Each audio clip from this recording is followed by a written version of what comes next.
we enter the nitty-gritty stages of the Europa League qualifying campaign, some of the big boys enter the mix. Will they make it through to the next knockout stage, or will they tumble out? We'll take a little look in part 1 next.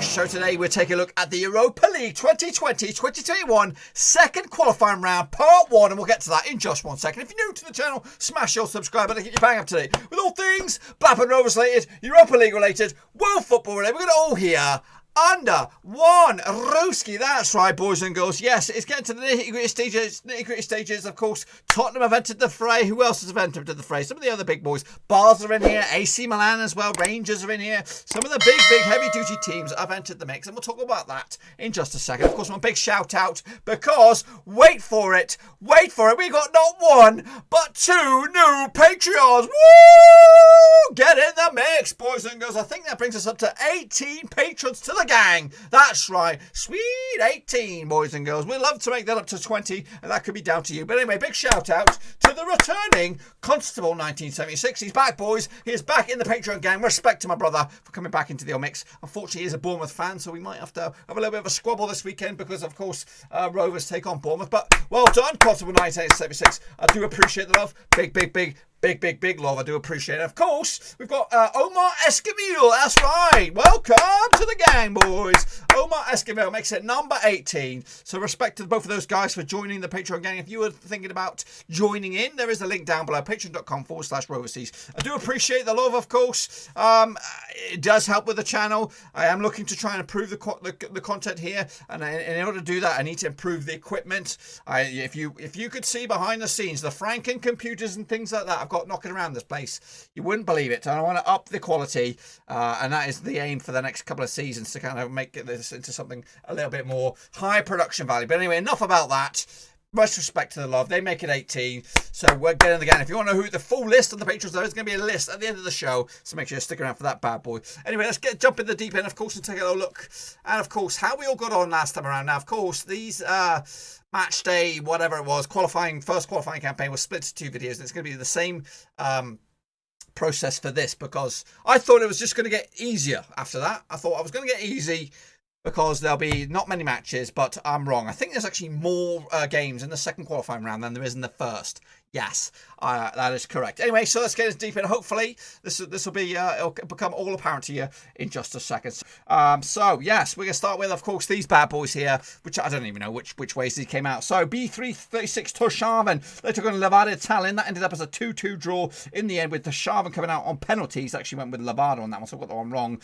Motherwell smashed Glentoran 5-1 on the day. Actually went with a 3-0 win myself, so I got that bad boy right. Alashkiat, they are lost to Renova 1-0 in the end. I got the one close to the money. I went with a 2-0 win myself. Somgayet FK took on Shkëndija, and they lost. Shkëndija actually came through 2-0 winners in the end. Actually, went a 2-1 win going the other way. Iskaya Dalgravad, they lost to Lokomotiv Plovdiv 1-0 in the end. Actually went with a 3-1 win myself. Not too shabby. Olympia Ljubljana, they beat Viking 2-1 winners in the end. Viking Reykjavik out of Iceland. So 2-1 winners. I went with a 3-0 win myself. Not too bad. Feneshbar, they beat Bohemian on the old penalties. 1-1 in the end on penalties. 1-1 after the old extra time penalties in the end. 2-0 for me. Going in favour of Feneshbar, so not too bad as well. On that bad boy, Rosenborg took care of business against Breivik. 4-2 winners. Actually went with a 4-1 win on that one. Not too bad as well. Hammarby, they beat Pushkas 3-0. Got the one bang on the nose, boys. Bang on the piston nose. AGF out of Denmark, I think. They took on Honka. 5-2 winners on that one. Goals galore in there. 3-1 win for myself. Not too bad. Just 2 on that one. Moving on to the next one. Kessler, they beat Lachi 0-0 on the day. Penalties at the end. I went 2-1 win the other way for Lachi, so we got that one wrong. Maccabi Haifa, they beat Shlangala Sarajevo 3-1 win in the end. Actually went with a 2-0 win for Maccabi Haifa out of Israel. Not too bad. CSK Sofia, they beat Sirens 2-1 win. Actually went with a 3-0 win on that one. Got the right amount of goals on there, just didn't distribute them correctly. Who else? Lokomotiv Tbilisi, they beat University Craiova out of Romania 2-1 winners. I actually went 2-1 the other way, so shame on me. FH lost to Dunkereria Streda 2-0. 2-0. Got that one bang on the nose, boys. Bang on the pissing nose. The New Saints, they did beat MSK Salina. Got that one wrong as well. 3-1 was the final score. Going in favour of the New Saints out of the Welsh. Actually, won the 1-0 win deal in the other way. Shankango Shilagadeskidichk. They lost to Scanfantu. 0-0 on the day. Penalties in the end. Actually went 2-1 win the other way. How about Barea Shava? They beat Dynamo Batumi 3-0 on the day. 2-1 for me. Again, got the right amount of goals on that bad boy. So yeah, not too shabby. Morstar, Slinsky Morstar did beat Differdange 3-0. Actually went with the 1-0 win myself. Not bad as well. Valletta, they actually lost to Ballatown out of Wales. 1-0 on the day. 2-1 for me. In the end, well, actually went the right way on that one. Not too shabby, boys. Not too shabby indeed. And into the final stretch here. Kukuski, they lost to Slavia. And actually, they beat Slavia Prague or Slavia Sofia 2-1 in the end. Actually, 2-1 the other way. So we got that one wrong. Petroka Helsinki, they lost to Baka Tropola 2-0. Actually, went the 1-0 myself. Not too bad. Seviet, Switzerland coming out. They beat Ramazovariek 3-0 in the end. Final score. Actually, went a 3-1 win in myself. Next up, we have Progrès. They took on Shiriek. They won 3-0, quite comfortably in the end, 2-0 for me. Nefki, they beat Shubki 2-1 as well. Actually went with a 1-0 myself on that one. Apollon Limassol, they beat Sabatulo Tbilisi 5-1, comfortable win for them in the end. Aberdeen smashed Runavík, but I believe that's Iceland or Faroe Islands or something like that. 6-0 win in the end, 2-1 for me. Bodo Glimt, they also smashed Canio Zalgiris 6-1. I went with the 2-0. Shamrock Rovers beat Ills to set up a nice little tasty match against AC Milan. 2-2 final score on that one. Going in favour of Shamrock Rovers on penalties. Actually went with the 2-1 win myself on that bad boy. And Lech Poznań beat Valmeres 3-0. Actually went with a 3-1 win in the end. And I believe that will put me in to the top banana, boys and girls. Top banana. I'll show you what the category is. That means you've got to get over 20 to get into top banana. 0 to 9, you're in the straight face gang. 10 to 19, you're in the straight face club. 20 plus, you're in the top banana. I'm sure I must have cruised into there. There wasn't that many Predickaroonies out there, but there was a few. So let's take a look at them. Anyway, Matt Gunner, of course, regular predictor on the old prediction league. He did okay for himself, not too bad. Victor Carvalho, not too shabby. Oliver Queen, 777, did top banana. Well done to you. Well done, well done. Hans Wurst, he also did top banana. Fair play, fair play. Gaming Charlie, not too shabby. Meister Fighter did top banana as well. Well done, well done. Keaton Zamerli, also tremendous, tremendous. Well done to you. Immature did also Issa with his 3 pickaroonies. It still did all right. Screenshot Mania did top banana as well. Fair play to you, sir. Slavic Celtic top banana as well. Well done, well done. Yannick Busler did top banana as well. And Costas K, he did all this very, very well. Smashed it out of the park, boys. We smashed it. We smashed it all together. So we're now going to head into the, of course, the second qualifying round. Part 1. We'll have a bunch of games here, and we'll have part 2 shortly after this video to take a look at the next batch of matches. So we're going to jump in the deep end, of course, take a look at these bad boys now. Who is this first one? Kicking us all off. It will be Progrès and Niedercorn, wherever they are. They're coming out of, where the heck are they coming out of? So Progrès Niedercorn, they're coming out of Luxembourg. That's right. Taking on Wilhelm Swire out of the old Eredivisie. This is going to be, should be a one-sided encounter, to be honest with you, in favour of Wilhelm Swire. The Dutch League is about to kick off this weekend as well, with the Luxembourgian League already in action. They've been, they've of course had to have the games sort of stretched out a little bit. Of course, the international break not too long ago. Realistically, I'm not going to go into too much detail. There's not too much to talk about these, and there's not a whole lot to talk, a whole lot of games to cover. So I'm just going to be brutal as honest. So realistically, the Luxembourg nation, the Luxembourg club here, is going to get overpowered by Wilhelm Swire here. Of course, finishing respectably high out in the Eredivisie last time around. So I'm going to go with, of course, an easy 2-0 win for Wilhelm Swire. Next up, we have Hammarby coming out of Sweden, taking on Lech Poznań, coming out of Poland. Now, these two sides, have they ever played each other? They're probably not. These two sides, no, they've not played each other. These games here, the first couple of here, will take place on Wednesday, the 16th of September, with the vast majority of them coming on Thursday, the 17th of September. Of course, no fans to this day. We'll have to wait and see. Now, Hammarby currently managed by, I'm going to give you that information, they're currently managed by, who is it? Stefan Billhorn, or Billborn. They actually finished 3rd in the old respective lead out in Sweden, whereas their opposition, Lech Poznań, coming out of Poland, they actually finished 2nd out in the Ekstrada, or Ekalada, whatever it is. They're actually managed by Darius Zura on this one. Tough one, this one.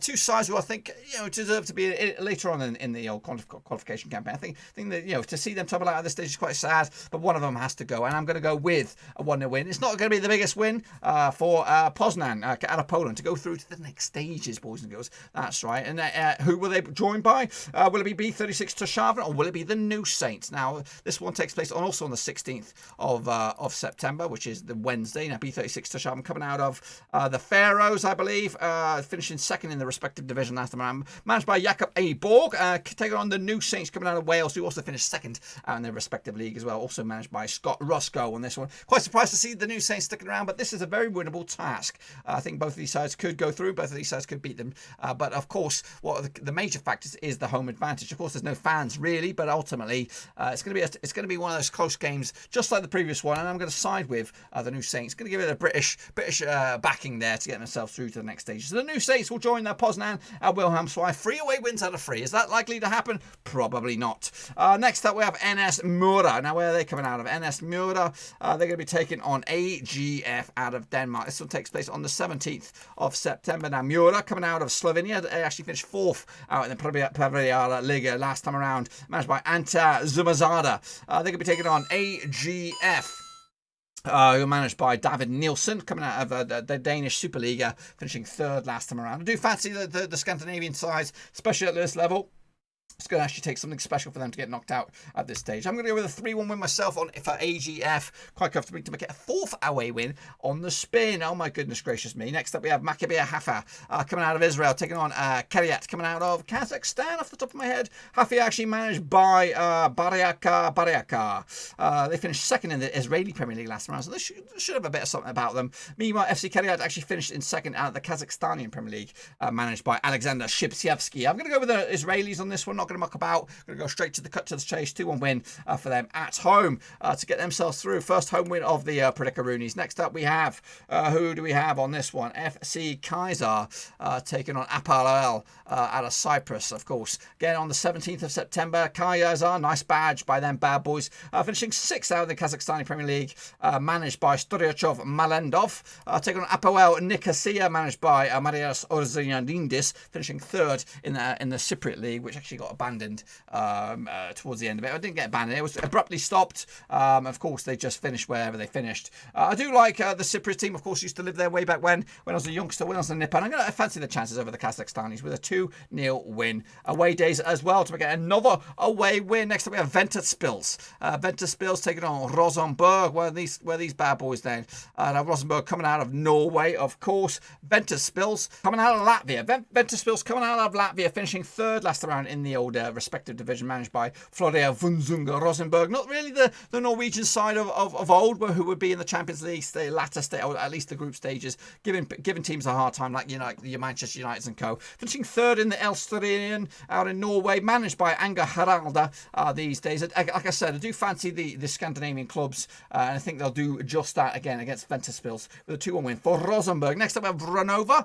They're going to be taking on Hajduk Split coming out of Croatia. Renova coming out of Macedonia actually finished 4th in the respective league, taking on Hajduk Split, who actually finished in 5th out in Croatia, which is quite a surprise because I do expect them to be top 2, I'd say. Zagreb and then Hajduk Split was probably the two clubs I'd fancy out of them. I do fancy Hajduk Split to have the upper hand on this one. They do play their games out of Split, stadium capacity of 34,000, but they are the away team this one. But I do expect them to get the edge with a 2-0 win to make it another away victory. Goodness gracious me. Next up we have a bit of a barnstormer, a bit of a juggernaut as well. Granada coming out of La Liga. They enter the fray right here on this bad boy, and also they are going to be taking on KF Teuta Durrës. Now Granada, of course, coming out of Spain. Teuta coming out of Albania. Now these two sides, of course, probably never met each other, but Teuta actually managed by Eddie Martini. Yes, sounds like a drink. Coming out of 5th out of the old respective league out in Albania, whereas Granada actually finished 7th out in La Liga, managed by Diego Martinez. Of course, they got Macy Boy up top, the goal scoring machine. That is, I can't remember his name. What's his name? Roberto Soldado, of course, ex-Spurs man, of course. And I do expect them to get the away win again on this bad boy. 3-0 winners for Granada in the end. Next up, we have Ararat-Armenia taking on FOLA Esch out of Luxembourg. Again, another Luxembourg side trying to compete it at the big boys at this stage anyway. And this is one of the games that's in the Champions path. Ararat-Armenia coming out of Azerbaijan. This game takes place also on the 17th of September. Ararat-Armenia managed by David Campagna. They finished first out in the Premier League out in Azerbaijan, taking on, of course, FOLA Esch, who finished second out in Luxembourg, managed by Sebastian Grosjean. In the old Champions group, I said, or Champions path, going to go with Ararat-Armenia here to go in with a home advantage over FOLA Esch out of Luxembourg. So 2-0 win in the end on that board. Next up, we have Lincoln Red Imps. They're still in it. They've been in this European phase for a while now. And I don't know. They've lost a couple of games, haven't they? Taking on Rangers anyway this time around. Now these two games. This game takes place on the 17th of September again. Lincoln Red Imps coming out of Gibraltar. Of course, Rangers coming out of Scotland, managed by Stevie Gerrard. Of course, the Scottish division is already up and running. Meanwhile, Lincoln Red Imps managed by Willem. Not the singer. They actually finished third in the Gibraltar League last round, with Rangers finishing second out of the Scottish Premiership. They're actually top of the table at the moment. Of course, this is going to be a comfortable win, and it could be an embarrassment as well for Lincoln Red Imps. 5-0 win again for Rangers away from home. Next up, we have Astana. They're going to be taking on Budućnost out of wherever they come from. I'm not too sure. Now, Astana, this is in the Champions path as well, coming out of Kazakhstan. They finished first out in the Kazakhstani Premier League. 12 teams in there. Meanwhile, Budućnost were first out in the Montenegrin League as well. We all know it very, very well. Mladen Milenkovic is the head coach for Budućnost, whereas Paul Ashworth is the caretaker manager for Astana. Paul Ashworth does not sound like a Kazakhstani name. I'll give you a little bit of a history about Paul Ashworth. He's been out in the old Eastern Europe for a long, long time now. He's actually just 50 years old. Managed Ventspils, Riga, Rostov as well for a little bit. Sunshine Stars, that must be now in Africa, I believe. He was there for a little bit. Yeah, he's been around a bit, but he's at the helm at the moment as under caretaker basis as it stands. I'm going to go with Astana as well on this one, the 2-1 win to give the Kazakhstanis the edge and get through to the next stage. Next up, we have Cups taking on Slovan Bratislava again in the old Champions path. Cups, they are the champions of Finland. On this bad boy, managed by Arne Eldladsen. They're going to be taking on Slovan Bratislava, who are currently the champions of Slovakia, managed by Darko Milankovic. And again, I'm going to go with the away team on this one. Slovan Bratislava should have too much in the tank over the Finnish outfit, and it makes it another away day victory. There's too many to boot, and there's going to be another one right here. Of course, it's going to be Lokomotiv Plovdiv taking on Tottenham Hotspur, Mourinho's boys and co. Lokomotiv Plovdiv coming out of Bulgaria, taking on Spurs, of course, coming out of the Premier League. They finished fifth out in the first league out in Bulgaria. Lokomotiv Plovdiv managed by Bruno Ankarapovic. Tottenham actually finishing in sixth last time around, managed by, of course, Jose Mourinho. No questions here. No, not even going to blink on that one with a 3-0 win, comfortable win away from home for Tottenham in the end. Next up, another juggernaut. We have Nefki. They're going to be taking on Galatasaray, of course, not the champions of Turkey no more. They actually come through, crashing through into this competition this time around. Their opposition, Nefki, they are coming out of Azerbaijan. That's right. Nefki currently actually finished in second out in the Azerbaijani League, managed by Fuzili Mamadov. Where meanwhile, their opposition, Galatasaray, of course, not champions no more. I've already said that, but actually finished in sixth out in the Superliga, managed by Fatih Terim. Of course, they're a massive club, and to be honest with you, I was quite surprised to see them finish so low down the table out in Turkey. But I do expect a monstrous win, quite comfortably, one side as well. 5-0 winners for Galatasaray. Next up, we have Bontosani taking on Shkëndija, everyone's favourite, of course. Bontosani are coming out of Romania, actually finished fourth out in their top division over there, managed by Marius Kuratutu. They will be taking on Shkëndija, who finished third out in the Macedonian First League as well, managed by Ernest Koljolka, if that's anything to you. Of course, everyone knows this. It's a one-sided game here. I'm going to go with a 2-1 win for Bontosani to get themselves through to the next stage. It is a home victory on that bad boy. And next up, we have Ratare up against Slovan Liberec. Ratare coming out of, where are they coming out of? Lithuania, actually managed by Tommy Piganaderian. Actually finished third in the respective league last season. Meanwhile, Slovan Liberec actually finished fifth out in the Czech First League, managed by Pavel Hološević. Going to go with a 1-0 win on this one. The Czech outfit should really outdo that of the Lithuanian club there. I stuttered there a little bit, but we got there in the end. Everybody knows that one. Everybody should know that one. Bodo Glimt. They're coming out of Scandinavia. Where are they coming out of? They're coming actually out of Norway, taking on Zalgiris, who are Lithuanian as well. We just got rid of one Lithuanian. Zalgiris actually finished second out in the respective league over in Lithuania. Meanwhile, Bodo Glimt actually finished second out in the Norwegian top flight there, managed by Kuji Knutsen. Going to go with the Bodo Glimt on this one again. Lithuanian league, not really up to my expectations these days, so we'd expect them to crash out this time around. Next up we have Olympia Ljubljana taking on Zrinjski Mostar. Now these bad boys, Olympia, coming out of Slovenia. I'm going to go with Slovenia. That's right. They're actually third last time around, taking on Zrinjski Mostar, coming out of Bosnia, who actually finished in third last time around, managed by Mladen Zigovic. This one's a tough one, but I'm going to go with Ljubljana here, comfortably 3-0 winners in the end. At home as well, to give themselves into the next round as well. Again, all these ties are one-legged affairs as well. Next up we have FC Flora taking on KR Reykjavik. Now FC Flora, I believe they're coming out of Malta. Is that right? No, scrap that. They're actually coming out of Estonia. I've got them mixed up with Floriana. KR, of course, coming out of Iceland. Flora actually managed by Jürgen Henn. Actually finished first out in the Mystery Liga, which is the top flight out in Estonia. Meanwhile, KR Reykjavik actually finished top of the chops out in Iceland as well. So these two champions looking on in the Champions Path as well. I'm going to go with KR Reykjavik. Away days here for Iceland in the end. And that, my friends, is what I've got for you out of this bad boy. It's tough at this stage, of course. We don't know what we're going to get at this stage, but there are some one-sided ties that should be quite easy to predict. But anyway, make sure you get your predictions in nice and early for this bad boy. We've got part 2 tomorrow, so if you're not seeing your club and you're expecting me to do the predictions, that'll be in the next video in part 2. But that's it, my friends. After this one, of course, or after this set of matches, we'll go into the playoff stage, I believe. Or is it a third round? Is there a third round? I think there bloody well is. I think there's a third round, which also has a bunch of matches as well to look forward to. I'm looking forward to it. Hopefully you guys are too. Of course, the domestic leagues are kicking off around Europe this weekend, so looking forward to that. But we are looking forward to this. And of course, once we get through all these knockout stages, we will have the Europa League group stages, and that is when the prediction league will kick into place for this bad boy. Again, be sure to give this video some love and smash the old thumbs up, but of course, smash the old subscribe as well. And also, if you want to check out the description links, my other social media platforms are in there: Twitter, Facebook, and of course, Patreon. If you want to support the channel in another way, that's the place to do it. Until then, though, boys, be sure to get your predictions in nice and early, so to see if you can be up there with the big boys at the end of it. Until then, though, be sure to stand by for the credits, because here come the patrons. Until then, though, I'll see you all on the other side.